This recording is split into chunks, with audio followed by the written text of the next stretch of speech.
প্রিয় নেতৃবৃন্দ, মহান স্বাধীনতার ঘোষক শহীদ প্রেসিডেন্ট জিয়াউর রহমান 1934 সালে 30 মে বগুড়ায় জন্মগ্রহণ করেছিলেন। আপনারা জানেন শহীদ প্রেসিডেন্ট জিয়াউর রহমান 1971 সালে রণাঙ্গনে মুক্তিযুদ্ধ করেছেন এবং দেশের মানুষের জন্য কাজ করেছিলেন। সংগ্রামী উপস্থিতি, 1975 সালে 7 নভেম্বর সিপাহী জনতা বিপ্লবের মাধ্যমে শহীদ প্রেসিডেন্ট জিয়াউর রহমান রাজনীতির আবির্ভাব ঘটে।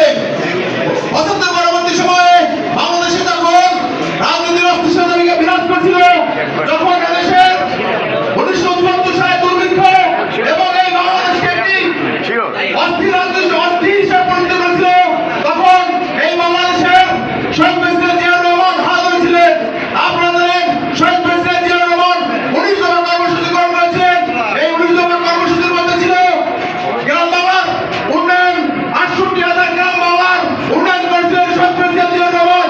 1974 সালে যখন বাংলাদেশ দুর্ভিক্ষ দেখা দিচ্ছিল, সেই দুর্ভিক্ষের সময় শহীদ প্রেসিডেন্ট জিয়াউর রহমান এদেশের মানুষের খাদ্য, চিকিৎসা এবং পোশাকের ব্যবস্থা করেছিলেন। বৈদেশিক কর্মসংস্থান সৃষ্টি করেছিলেন শহীদ প্রেসিডেন্ট জিয়াউর রহমান। তারই ধারাবাহিকতায় 2024-এর গণআন্দোলন মুখে স্বৈরাচারী ফ্যাসিস্ট সরকারের পতন হয়, আমরা একটি নতুন সরকার পাই এবং তারেক রহমানের নেতৃত্বে বাংলাদেশের রাষ্ট্র ক্ষমতায় আসে। সংগ্রামী উপস্থিতি, আসলে বারবার বিদ্যুৎ সরকারের বক্তব্য নির্ভর হচ্ছে। আমি শহীদ প্রেসিডেন্ট জিয়াউর রহমানের রুহের আত্মার মাগফিরাত কামনা করছি। আমাদের দেশ নেত্রী, গণতন্ত্রের নেত্রী বেগম খালেদা জিয়ার রুহের আত্মার মাগফিরাত করছি এবং সকলকে ধন্যবাদ জানিয়ে আমার বক্তব্য এখানে শেষ করছি।